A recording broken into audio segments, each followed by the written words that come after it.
Good morning, good morning, good morning to each and every one of us mga kapatid. Good morning, morning devotion family. How is everyone? How is everybody?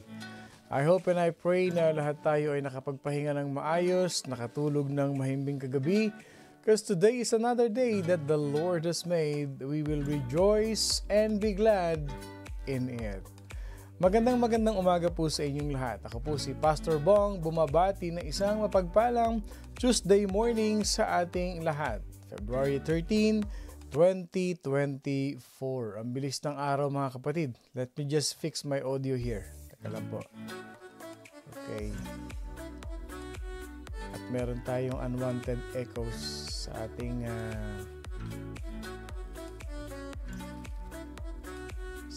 audio. Okay. Alright, test. Check. Malinaw po ba? Is my audio clear to every one of us? Can I see confirmation mga kapatid? Praise. Yun. Okay. Teka po. Medyo nag-echo yung ating audio.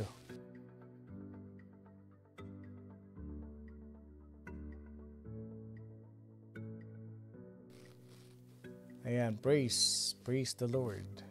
Okay. Pag hindi po natin ito naayos, baka mawala ng audio mamaya. Okay. Give me 1 second.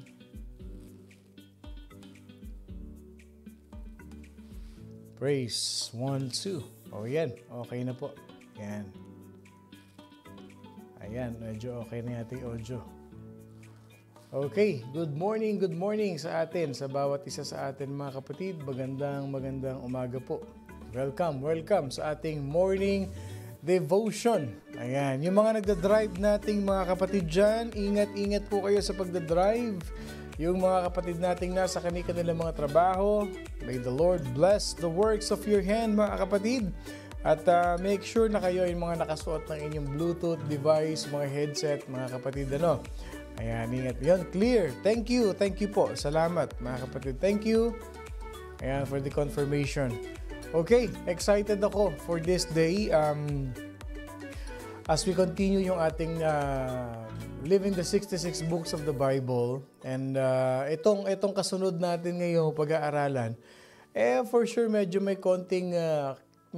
konting kurot, no? Itong ating pag-aaralan na ito, which makaka-relate talaga tayo dito sa ating topic for today. But before that, I'd like to announce mga kapatid, gusto ko pong i-announce sa inyo a very, very powerful testimony para sa atin, para sa bawat isa. Okay. Sister Gina, Conejero, which is wife of Brother Edward, na manugang ng ating Mami Edna. She went for a procedure last night o kaninang madaling araw. Heart transplant po. But praise be to God, it was a successful heart transplant, no? A few months ago, her heart is very weak. Almost 20% na lang ng puso niya ang nagpa-function. And God is good. Praise God. Dahil ang wait list yata is for like, it's gonna take a long month. But the provision of the Lord was with her at praise the Lord. At nag-message po sa akin kanina umaga, ang ating Mami Edna, it all went well. Salamat sa Panginoon. No? It only means one thing, that God is always there for us.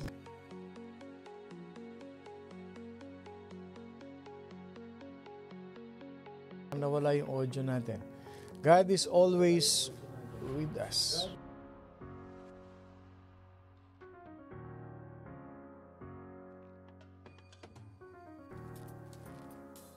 Ayan, okay. Nawawala yung audio natin kanina. Naglolo ko yung ating audio. Okay. Ayan. Okay na. So it only means one thing: the provision and the favor of the Lord is always with us whenever, every time we pray to God, we ask for His favor, for His provision. Kaya mga kapatid, kapit lang sa Lord kasi ang ating morning devotion family, it has been proven many times. Ang panalangin natin sa bawat isa is so powerful, it's so effective, and it is so really talaga encouraging and inspirational every time na nagpe-pray tayo sa ating Panginoon Diyos. Kaya purihin ang Panginoon sa buhay ng bawat isa. Purihin natin siya kasi hindi nagkukulang ang Panginoon Diyos sa buhay natin. In times of need, He is the only one who can always be there for us, never leave us, nor forsake us. Ayan. Okay. At announcement, bukas po ang viewing para sa ating mahal na Tita Zenny. Teka lang po, kunin natin yung address. Okay. Teka. Ang address po ng viewing para sa ating mahal na Tita Zenny is, let me just put it out. Okay. Teka lang po ano. At hahanapin natin ng konti. Okay. Ang address po ng viewing para sa ating Tita Zenny is 2333 West Merced Avenue, West Covina, California. Okay? 2333 West Merced Avenue, West Covina, California. Ang pangalan po ng funeral homes is Funeraria del Angel. Ayan, Funeraria del Angel. Tomorrow, February 14th, ang viewing po is 12 p.m. to 8 p.m. We will be there in the afternoon. At yung pong celebration of life ng ating mahal na Tita Zenny is February 15th, 10 a.m. to 12 p.m. po yan. Okay? So tomorrow po, 12 to 8 p.m. is the viewing at 2333 West Merced Avenue, West Covina, California, Funeraria del Angel. At yung celebration of life is February 15, 10 a.m. to 12 p.m. Yeah. Same venue po, same venue. Diyan din tayo magsa-celebration of life. And the Lord has a very powerful message to us, okay? Doon sa celebration of life. Yes po, ang inyong lingkod po ang mag-officiate ng celebration of life, and that is a powerful revelation message of the Lord for each and every one of us. Okay, moving forward, let's go on mga kapatid sa ating pong early bird for today. Okay, ang ating early bird for today ay si Sister, ba? Talaga naman, Sister Elma Florendo. Congratulations, Sister Elma Florendo. Ayan. Okay. Palakpakan natin, Sister Elma. Ayan.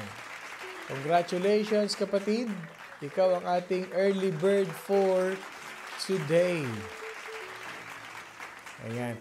Ang ating second runner-up, okay, bago natin i-announce, Sister Elma, tanggapin mo yung early bird prize mo sa Lord mamaya. 12:15. Okay, bibigay ni Lord sa yung early bird prize mo. Ang ating second runner-up for today ay si Brother Boyet Clarin. Okay, congratulations, Kuya Boyet. Ikaw ang ating second runner-up for today. Yan, at ang ating third runner-up ay si Sister Eloisa Mendoza. Good morning, Morning Devotion family. Good morning, Pastor Bong. Enjoy your blessed and productive Tuesday morning. To God be the glory. Mahal na mahal kita, Panginoon. Kailanman hindi kita ipagpapalit.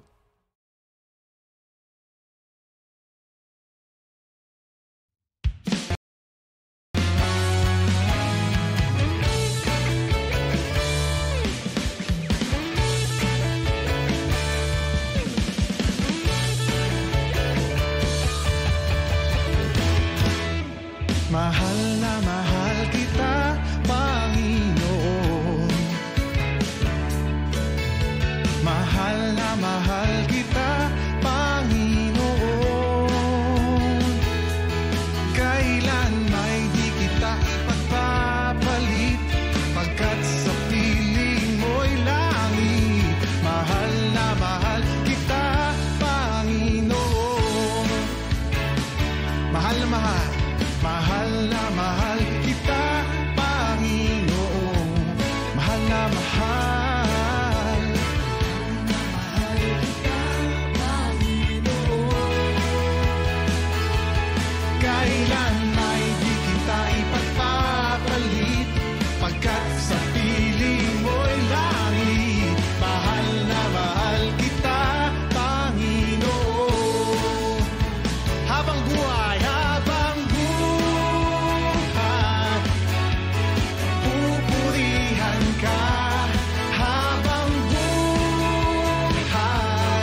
mahal kita, Panginoon. Yes, Lord, we love you so much, Lord God. Salamat, Panginoon, for your goodness in our life. Kahit pa nga minsan pasaway kami, Panginoon. Inconsistent kami, unfaithful kami, Lord God. But you still love us. And we love you so much, Lord God. As we continue our morning devotion, I'd like to greet all those people sa Pilipinas, sa buong Pilipinas na nakikinig sa atin dyan sa Mindanao area, no, sa Jensan, sa Bacolod, sa Visayas, sa Cebu. Mga nakikinig po sa atin dyan sa Davao, magandang gabi po sa inyong lahat. Yung mga naaabot ng ating morning devotion dyan sa Pangasinan, sa Tarlac, sa Ilocos, nakakataba po ng puso dahil akala natin every morning tayo lang yung nagsasama dito, but after this, like an hour away, mga kapatid, marami po tayo sa mga kapatid natin sa iba't ibang dako ng mundo na nakakapanood ng ating morning devotion, no? Kaya we are all blessed by God. If you have any, mga kapatid, nga pala, I'd like to greet Sister Marites Agustin, a happy birthday, kapatid. Happy birthday, Sister Marites Agustin. Isa yan sa ating morning devotion family. Ayan. Nakikita po natin, yan po yung nakikipag-interact sa atin yan, nagko-comment, while listening at habang umaawit tayo because she's also a worshiper. So happy birthday, kapatid. So morning devotion family, alam na this. Okay, so you have any prayer request, just type in the comment section while we play our worship song, and right after that ipagpe-pray po natin yung inyong mga prayer request. Let us all come to worship our living God.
My days, leads me in your way.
Take me higher, throw me deeper.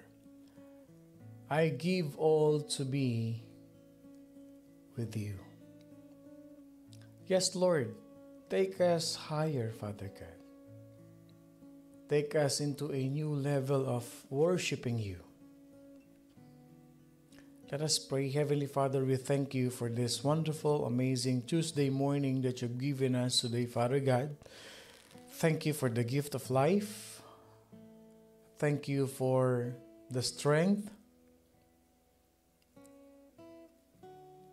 And we thank you, Father God, for all your provision in our life. Lord, maraming salamat sa bawat umaga na ipinagkakaloob niyo po sa buhay ng bawat isa. Sa bawat kalakasan at sa lahat ng tagumpay na aming nararanasan sa buhay namin. It's all because of you, Jesus. Nagpapasalamat kami higit sa lahat, Panginoon Diyos, sa mga prayers na sinasagot mo, Panginoon, dito sa aming morning devotion family. Salamat, Panginoon Diyos. At sinagot mo ang panalangin namin para kay Sister Gina, Panginoon. That she already has her new heart. She have this, Lord God, because of you. Fully functioning, fully connected, Lord God. Maraming salamat. Marami sa aming mga anak mo dito ngayon, Panginoon. Marami kaming prayer request. Hindi man namin ma-type sa comment section, but you know our hearts, you know our desires, Panginoon Diyos. But we praise you because you can hear us and you know what it is. Hindi man namin alam, Lord God, but we know that you know most of it. All of it, Lord God. Wala pong naitatago sa iyo. You are all-knowing God. You know everything. Tinataas namin ngayong umaga ito, Panginoon. Ang mga anak mo sa morning devotion family na nagpe-pray para sa kanilang mga mahal sa buhay. We pray for Brandon Gosdowski, Panginoon Diyos, na son-in-law ng aming mahal na Brother Boyet at Sister Gail. Whatever it is that is in his heart, Lord God, we rebuke in the name of Jesus. We declare restoration and healing for each and every loved ones that we have. Sino man ang pinagpe-pray namin sa buhay, whether us or our loved ones, Lord, in your name, by the power of the Holy Spirit, we declare healing for all of us. Samahan mo kami, Panginoon, sa oras na ito, Lord God, that we're gonna receive your powerful revelation by the study of your books in the Bible. Lord, we thank you, we praise you, and declaring your goodness and favor to each and every one of us. May the blessing of finances be upon us, the blessing of good health and healing for all of us and even to our loved ones. And thank you for the gift of relationship, Lord God. Ngayon pa lang, Panginoon, we declare victory in your name. We cast and rebuke, declaring the works of the devil, Lord God, powerless in our life, that nothing will dwell but your holiness and your Holy Spirit. We give you back all the glory, the honor, and the highest praise as we pray all of these things in the name of the Father, the Son, and of the Holy Spirit. In Jesus' mighty name, this is our prayer. And all God's people say, Amen and amen and amen. Magandang umaga sa inyong lahat. Ako po muli si Pastor Bong, bumabati na isang mapagpalang Tuesday morning sa ating lahat. The book that we're gonna study today is the book of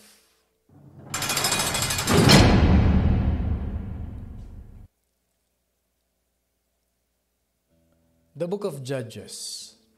Yes, the book of Judges.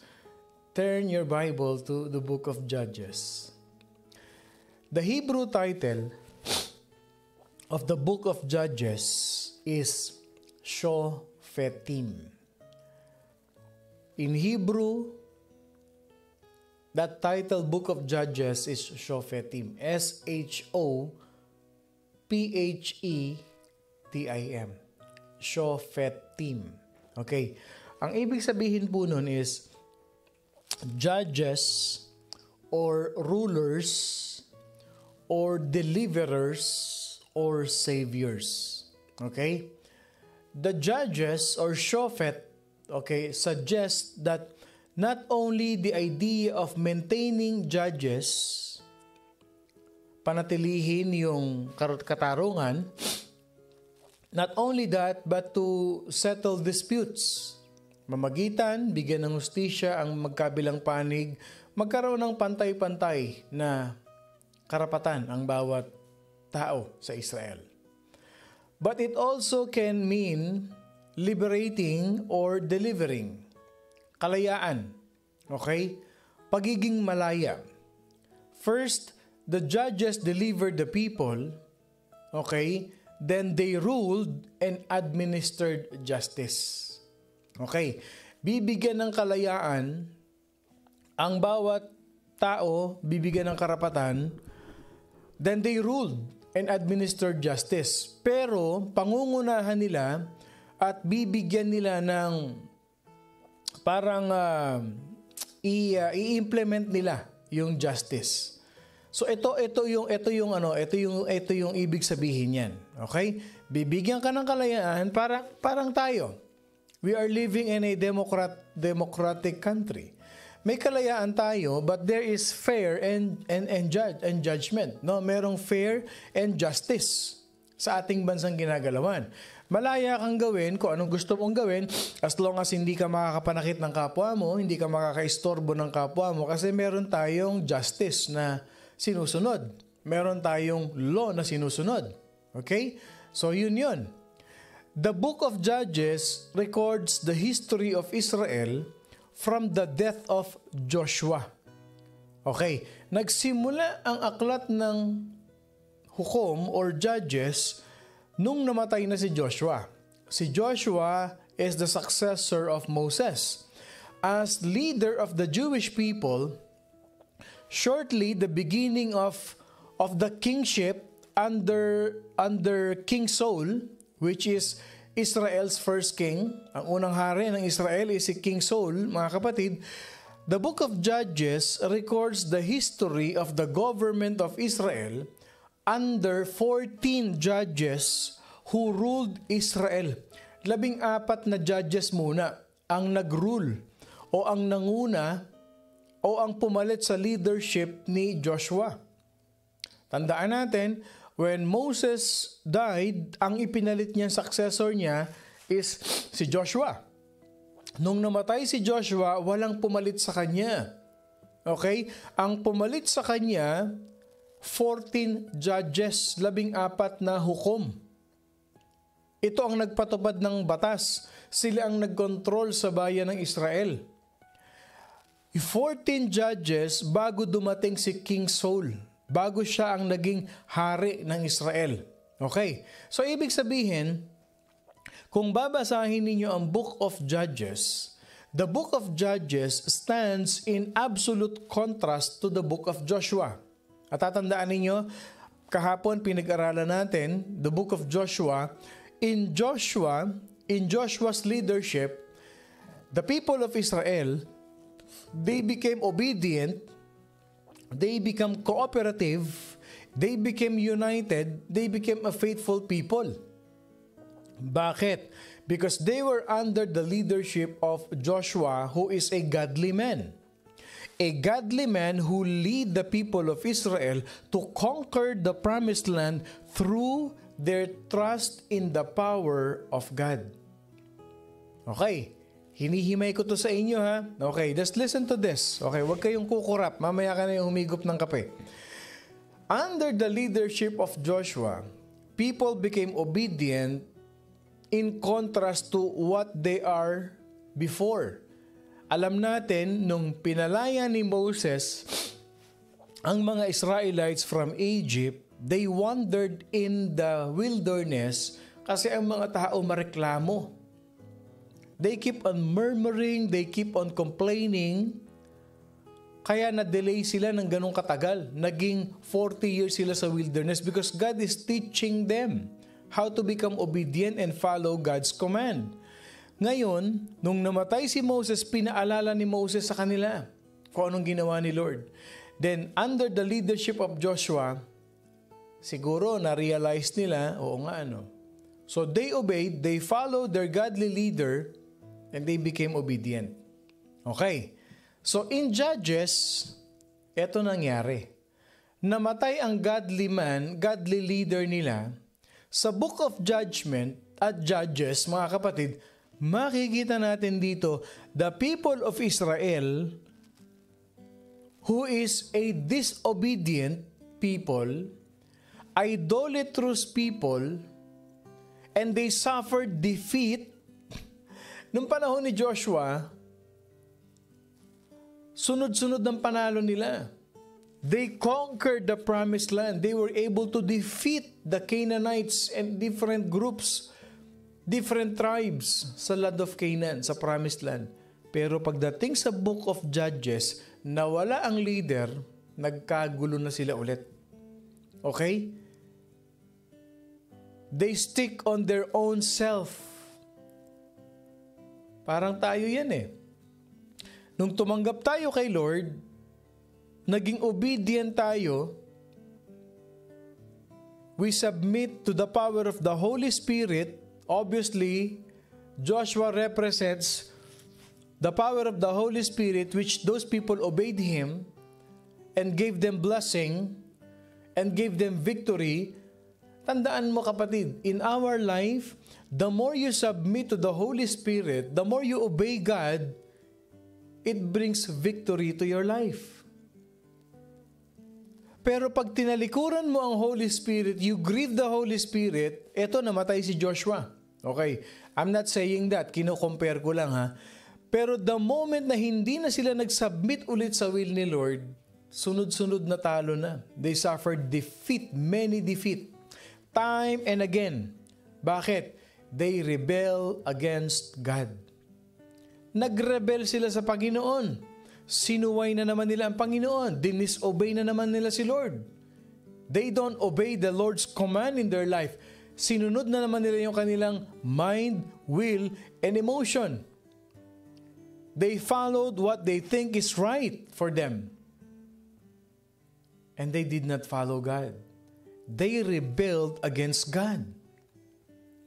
May tinatawag dito na 7 obvious series or repetitive cycle event of sin to salvation, mga kapatid. No? Meron tayong tinatawag na ganyan sa ating theology. There are 7 obvious series of repetitive cycle event of sin to salvation. Ano yon? Na-save ka na, bumalik ka ulit doon sa dati mong gawi, mabait ka na, naging masama ka na naman, iniwan mo na yung bisyo mo, you already left your vices, and yet after a year, you go back to your vices again. God has given you a new identity. However, because of your friends that is always tempting you, the people around you who always being used by Satan to snatch you out from the church, nadala ka na naman. Dati, behave ka na. Ano nangyari? Mas naging worst ka pa before. Alam niyo, totoo yan eh. There is what you call deliverance in Christianity. Tandaan niyo ito. Our body is the temple of the Holy Spirit. The moment you accepted the Lord Jesus Christ as your Lord and personal Savior, the Lord Jesus Christ cleanse you from the inside out. Nilinis ka na niya. Okay? Yung dating maruming puso mo, your dark and clouded heart has been turned into a shiny or a bright heart. Nilinis ka na ni Lord. Lahat ng mga imperfection, lahat ng mga bad spirit, lahat lumayas na sa katawan mo because you have been delivered by the blood of the Lamb. Pero ito tandaan mo kapatid. Pag bumalik ka sa dati mo, yung isang demonyo na lumayas sa katawan mo, babalik ulit yan at magsasama pa yan ng 100. That's true. Pag nagkaroon ulit ng entry point ang kaaway sa buhay mo, babalik yan, magsasama pa yan ng 100. So yung isang demonyo na umalis sa'yo, pag bumalik yan, higit pa doon sa umalis. So ibig sabihin, you will become worse than before. That is what happened to the people of Israel. They became obedient when they were under the leadership of Joshua. However, when Joshua died, bumalik na naman sila ulit. Bumalik na naman sila ulit, mga kapatid. They set aside God's law and replace it with a man's law. Ang ibig sabihin nito, kung babasahin niyo yung book of Judges in chapter 21 verse 15, they obeyed what was right in their own eyes. Di ba ganyan din tayo kadalasan?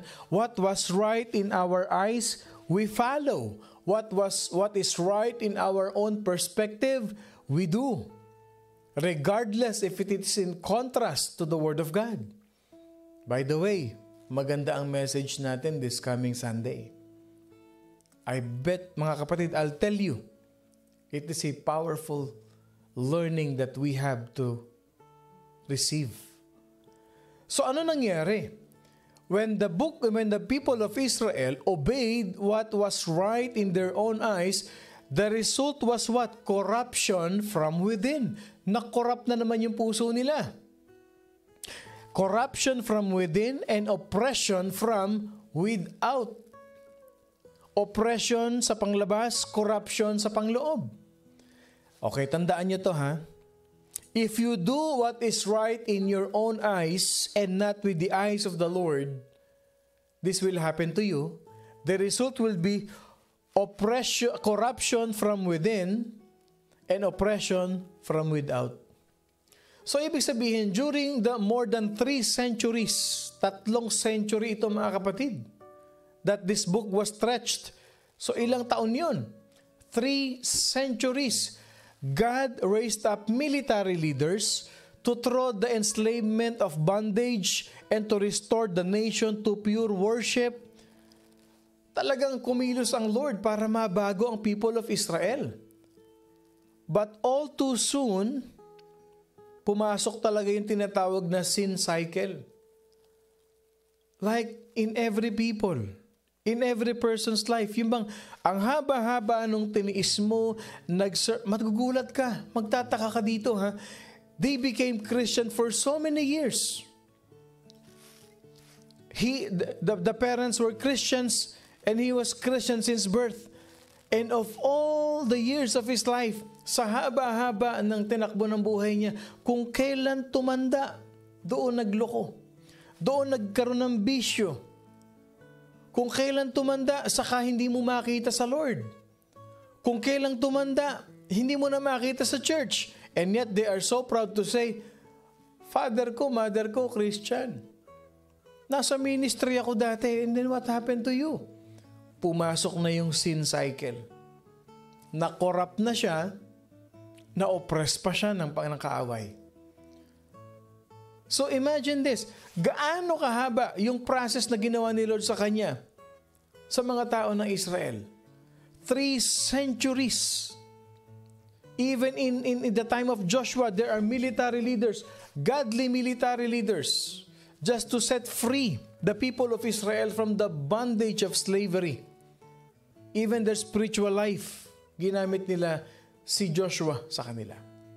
But here you go, the sin cycle, yung kasalanan na paulit-ulit nating nagagawa, na alam natin na yung kasalanan na yan nagpapahirap sa atin, repeated itself as the nation's spiritual temperature becomes cold.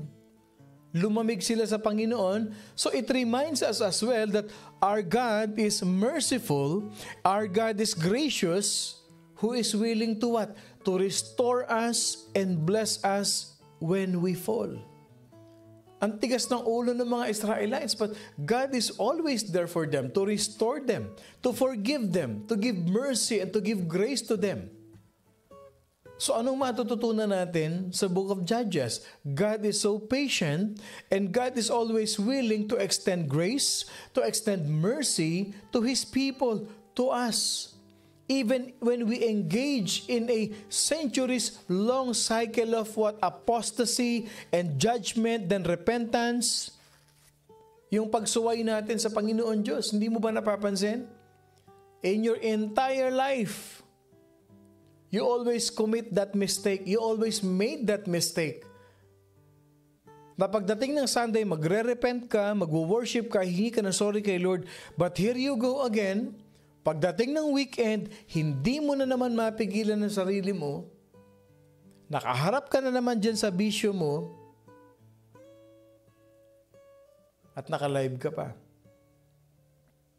Inuulit mo na naman yung mga bagay na iniwan mo na for so many years. Ginagawa mo na naman. Ang tawag doon, sin cycle. Pumasok ka na naman sa maling relationship.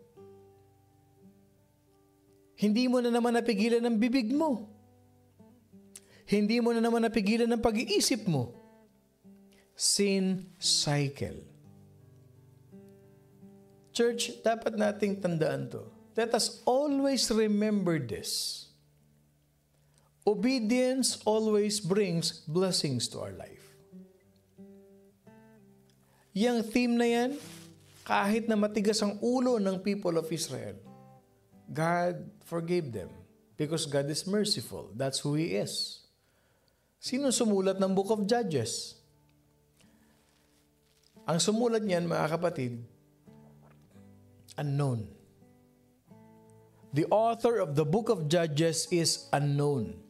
But according to Bible scholars, the credit belongs to the Book of Samuel. Okay? So, kung sino yung nagsulat ng Book of Samuel, according to them, mga kapatid, traditionally, yun din ang sumulat ng Book of Judges. So, kailan to sinulat? The period of the Judges begin after the conquest of Canaan. Okay? Nung na-conquer na nila ang Canaan. And it lasted for a little more than 300 years. Yung span ng Book of Judges. So, 300 years. Walang hari ang Israel. Naging pasaway ang Israel. Ang mga anak ng Diyos. Nabuhay sa kasalanan. Ang bayang Israel. Until the establishment of the kingship of King Saul, which began mga 1043 BC, 1043 BC. Ang structure ng Book of Judges can divided into 3 sections. Okay, makinig kayo ha. Ang structure ng Book of Judges is into 3 sections. First, pag binasa natin ang Judges chapter 1 to 2, these are the writing of Israel's increasing difficulty in their battles with the Canaanites. So yung first chapter at second chapter ng Book of Judges, makikita natin dito, the Israelites are so weak and they are having hard time, difficulty to defeat those Canaanites who still live in the Promised Land. Followed by, ito pa ang matindi. Basahin niyo ang verse chapter 1 to 2. Alam niyo ba kung anong ginawa ng mga Israelites? Inabandon nila yung paniniwala nila sa Panginoon Diyos. Ang tawag doon, apostasy. Abandonment of their belief. Biro mo, namatay lang si Joshua. Tinalikuran na nila yung faith nila sa Panginoon Diyos. May nangyayari ba yan sa generation natin? May nakita na ba kayong ganyan? Nung nawala yung magulang, nagkalat na yung mga anak. Nawala na sa church. Nawala na yung faith. Kaya masasabi mo, ano nangyari sa magkakapatid na yan? Ano nangyari sa kanila? Hindi ba nung nabubuhay pa yung magulang yan sama-sama yung nag-church? Nakikita ko yung bata na yan, tumutugtog pa sa church yan. Ano nangyari sa kanila? Bakit ngayon nakikita mo umiinom? Makikita mo sa Facebook, nagsisigarilyo, nagbibisyo. Kung saan-saan mo nakikita. Bakit? Ano nangyari? Ba't nawala? Same thing. When Joshua died, the people of Israel, they squandered. And they abandoned their belief in God. Kaya, makikita natin sa Book of Judges, yung mga pasaway, may mga consequences silang hinarap sa Lord. Pangalawang section ng Book of Judges. If you will read Judges chapter 3 to chapter 16, it records a series of the 7 apostasies. Okay, 7 beses. 7 ulit na inabandon nila yung kanilang belief. Bakit naging 7 beses? Ganito yan. The first apostasy, tinalikuran nila ang Diyos, pinarusahan sila ni Lord. Okay? God punished them. At maraming namatay. Nung pinarusahan sila ni Lord, naku, nag-repent sila sa Lord. Lord, sorry, we will worship you. Sasambahin ka na namin. Siyempre, si Lord merciful, maawain ng Panginoon Diyos, gracious si Lord, pinatawad sila. After mapatawad, wala pang 1 buwan, ayun na naman sila. Idolatry na naman. Iba na naman ang wino-worship nila. Kung ano-ano na naman ang kanilang ginagawa. They are doing worldly things, idolatrous things, which causes God to get angry again.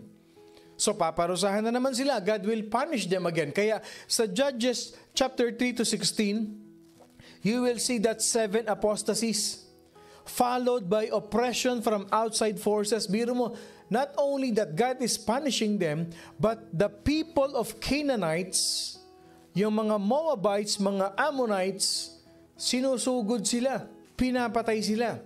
And then they will turn for repentance again. And the third part of the book of Judges, which is 17 to 21, chapter 17 to 21, makikita nyo dito, mga kapatid. You will see a terrible, a horrible time of idolatry and moral decline. Yung kanilang pagkatao, kinain na ng demonyo. Ang dami na nilang ginawa. May incest, may rape dito, may pagpatay dito, may idolatry na talagang they really mock God. Grabe ang Book of Judges. Makikita mo dito yung stubbornness, yung katigasan ng ulo ng mga tao. And as you read the Book of Judges, I want you to see the several life principles that plays an important role in this book. Ano yun? Para hindi na kayo mahirapan, pero basahin nyo pa rin. I want you to read the Book of Judges. I'm just giving you that important points that you will see in the Book of Judges. I'll give you life principles. Okay? Okay. Number 1, when you read the book of Judges chapter 2, you will see that what you reap is what you sow.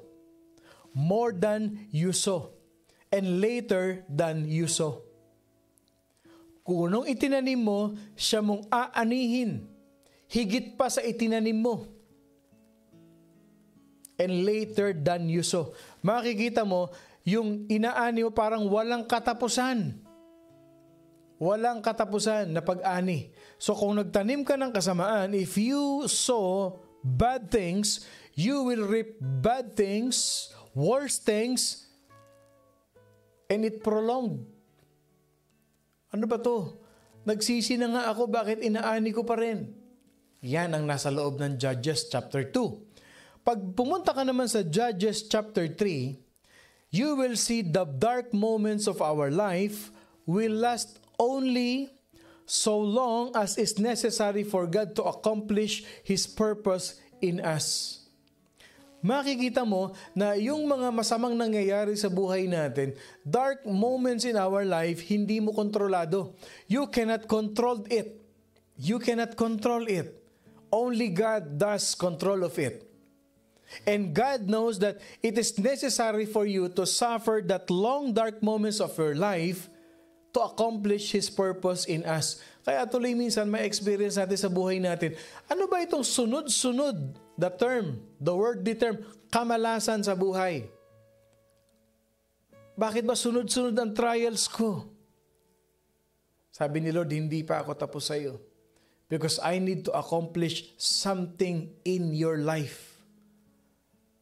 Tayo, pagka nahirapan tayo, gusto natin tapos na kaagad Kaya hindi tayo natututo. Masakit, end. Tapos na, palit na ulit. Hindi. Sabi ni Lord, you need to I need you to experience this. Kasi meron ako ituturo sa iyo. I need to accomplish something in your life so that you will learn. Then pag umakyat ka naman ng konti, you go up a little bit. If you will read Judges chapter 7, you will see naman, makikita mo dito, that God assumes full responsibility for our needs when we obey Him. Hindi naman puro negative yan. So Judges chapter 7, makikita mo naman how the hands of the Lord work in us every time we obey Him, that He will give what we need. Judges 7. Okay. A little bit, Judges chapter 8, what you will see is, whatever you acquire, outside of God's will, eventually will turn to ashes. Tandaan ninyo, mga bagay na natanggap natin sa masamang paraan, sa maling paraan, I'll tell you this, the book of Judges is saying, eventually it will turn to ashes. I need to see your amen. I need to see your amen, if you agree with me. Sino dito sa inyo ang naniniwala na pag ang pera na kinita mo ay galing sa masama, galing sa panloloko, galing sa pagnanakaw, yung perang yan, naglalahong parang bula. Kahit pa sabihin mong gamitin mo sa negosyo, malulugi ang negosyo mo. Hindi pagpapalain ng Panginoon. Kahit pa sabihin mong ibili mo ng isang mamahaling gamit, either masisira, mawawala, maglalahong parang bula. Yan ang Judges chapter 8. Whatever you acquire outside of God's will, eventually it will turn to ashes. Kita ninyo, dami nag-amen. I've experienced that. I've handled such amount of money from illegal activities. Pero 2 araw lang, 3 araw lang. Hindi ko alam kung saan napunta. Ubus na kaagad. And I pray. I know. Marami sa atin dito na experience din yan. Yung perang hindi mo pinaghirapan, yung perang pinag-interesan mo, yung pera na dapat ibibigay mo ron sa ahente o dun sa dapat na may-ari niya na nag-commission yan, pero sinulot mo, kinuha mo, dinaya mo yung kapwa mo. Outside of God's will yan. Yung pandaraya sa kapwa, cheating. Pandaraya out of God's will. Pag nanakaw yan. I'll tell you this. Huwag mong gagamitin yan sa pamilya mo, kapatid. No. Huwag mong ipakakain yan sa mga anak mo. Baka pati sila madamay. Baka yung kinain nila, baka magkasakit pa sila dyan, o ikaw. No. Kaya dito sa morning devotion, palaliman tayo ng relasyon sa Panginoon. Pag ninakaw mo yung perang yan, hindi masama, hindi mabuti ang pinanggalingan ng pera na yan, I'll tell you this. Kung nagawa mo, ginagawa mo, you have to stop it. You have to stop it. It will turn into ashes, mga kapatid. Yan yung tinatawag na vicious cycle. Ano yung vicious cycle that we can learn from the book of Judges? A vicious cycle is a situation in which an attempt to resolve one problem creates new problems that lead back to the original situation. Tandaan mo to. Ang isang mali ay hindi maitatama ng isang pagkakamali ulit. Totoo yan. Yan ang vicious cycle. It is a situation in which you are trying to resolve a problem, but the more you try to resolve the problem, it creates another problem and it will lead you back to the original problem. Yun. So, ibig sabihin, pag mali ang ginagawa mo, mali ang masusumpungan mo. Pag mali ang hinahanap mo, mali ang masusumpungan mo. That's true. Yan ang vicious cycle. Hindi mo pwedeng ituwid ang isang pagkakamali ng isa pang pagkakamali. Yan ang nangyari sa Book of Judges. That is the story of all the 21 chapters of Judges. After the death of Joshua, no national leader came up, and the tribes began doing what was right in their eyes. And that pattern continuously developed all over and over again. When the people give in to temptation, they stop following the Lord. Their enemies attacked them, their enemies destroyed them. Then the Israelites repented, they returned back to God. At makikita ninyo mga kapatid, the Lord raised up leaders like Deborah, like Gideon, like Jair, and like Samson. Yung istorya ni Samson, basahin nyo dyan sa Judges. Yung istorya ni Jair, ni Gideon, ni Deborah. Mga kapatid, para ka nanonood ng sine. They use these 4 people as leaders to give them victory. But eventually, the people deteriorates into complacency again. They fall into contentment, and the entire cycle was repeated. Kahit na nag-effort pa, may ginamit pa si Lord sa buhay mo. Kung babalik at babalik ka sa dati mong buhay, mararanasan mo ang vicious cycle. Na paulit-ulit kang nadadapa, nagkakamali, the same errors, the same mistakes in your life. Kasi tinatalikuran mo, kontento ka na. Nag-church naman ako eh. Nagtatides pa nga ako, okay lang. Minsan lang mga ako uminom eh. Once a week lang. Okay lang. May grace naman si Lord. Hoping na one day kami talaga magkatuluyan kahit pa mali yung relasyon namin. Vicious cycle yan. Judges is full of stories that some of them are tragic and some of them are disgusting. And these are very powerful warning to us. Yung tinatawag na vicious cycle, yung pagtuwid ng mali, ng another pagkakamali, paggawa ng kasalanan all over again, it still move around us and we must guard against contentment and complacency, mga kapatid. So anong lesson nito? The Christian life is not stationary. Where it is either we are drawing closer to God each day or we're slipping further from Him. Akala natin okay na yung pag-church natin, malapit na tayo sa Lord, pero hindi mo alam, palayo ka rin pala ng palayo sa Panginoon. Kasi hindi ka nagko-quiet time, hindi ka nagde-devotion, kaya tuloy yung bibig mo kung ano-ano lumalabas. Pero nag-church ka. Pero hindi mo alam yung puso mo malayo sa Panginoon. Perhaps the most encouraging verse in Judges was spoken to Gideon. When the angel of the Lord said to him, "The Lord is with you, you mighty man of valor." Kapatid, Gideon didn't feel that way. Hindi niya sinapuso na the Lord is with him. But he felt helpless and he felt that he is not important. But the Lord was with him and used him to save Israel from their enemies. Ano ibig sabihin nito? Church, the Lord is with you too. And He knows how greatly you can serve Him.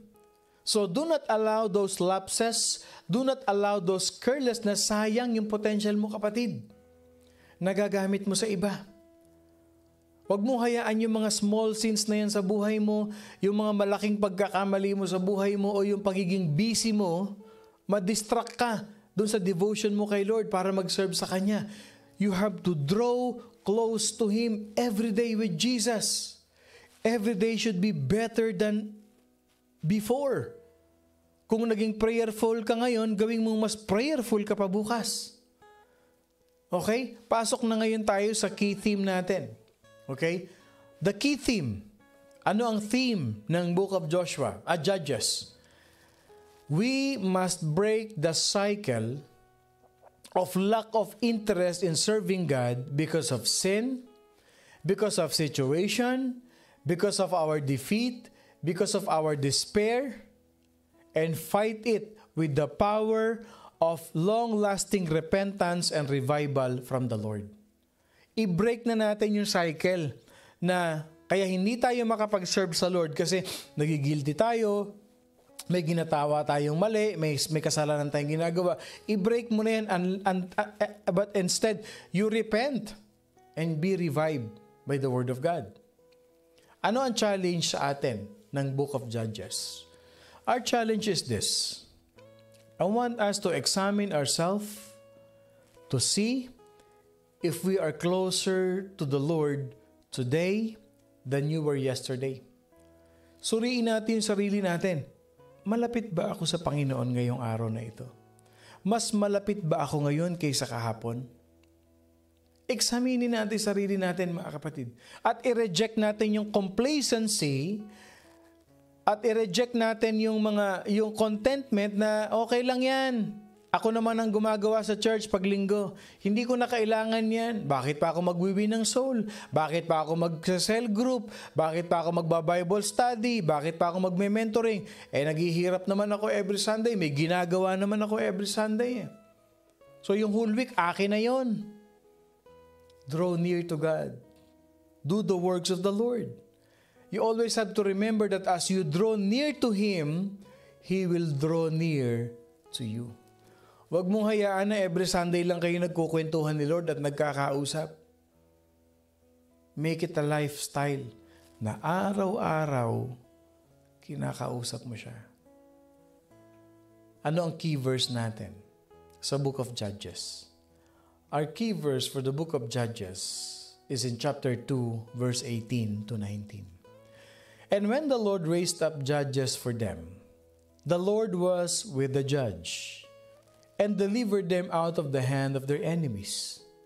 And it came to pass, when the judge was dead, that they reverted and behaved more corruptly than their fathers. That should be a lesson to us. That should be a lesson to us. Do not be complacent. Don't feel contented with what you're doing for the Lord, but draw near to God every day. Because as you draw near to Him, He will draw near to you. Let us pray. Father in heaven, creators of the heavens and the earth, our King of kings, our Lord of lords, Lord, we ask for your forgiveness for being complacent, for being contented with the things that we do for your kingdom.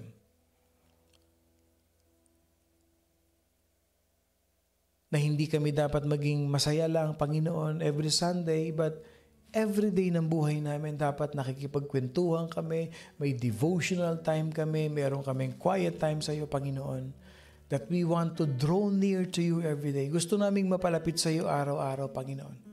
Help us to resist the temptations, Lord God. Help us and deliver us from this fallen world, from the patterns of this world, Lord God. And strengthen us to seek you with all our heart. Remembering, Lord God, that nothing will change in my life unless my heart changes. Lord, thank you for all the things that you have done in our life. Not only that we have assurance of salvation, but we believe in our heart that the more we believe, we obey your commands and your words in our life, it brings us an abundant life and blessing. I declare the whole morning devotion family will stand up, be proud, and be bold to say, I draw near to God every day. We thank you, we worship you, and we love you, Lord. In Jesus' name we pray. Amen and amen and amen. Yes, Lord, I will follow you all the days of my life. Magandang umaga po muli sa inyong lahat. Ako po si Pastor Bong, bumabati na isang mapagpalang Tuesday morning sa ating lahat. Lagi niyong tatandaan mga kapatid, always believe, follow, obey God's Word. Don't ever be complacent like the Israelites did. Never be contented na Sunday lang ang date natin kay Lord. Talk to God every day, each and every moment of our life. At wag na wag kakalimutan, we are blessed by God. I love you all mga kapatid with the love of the Lord.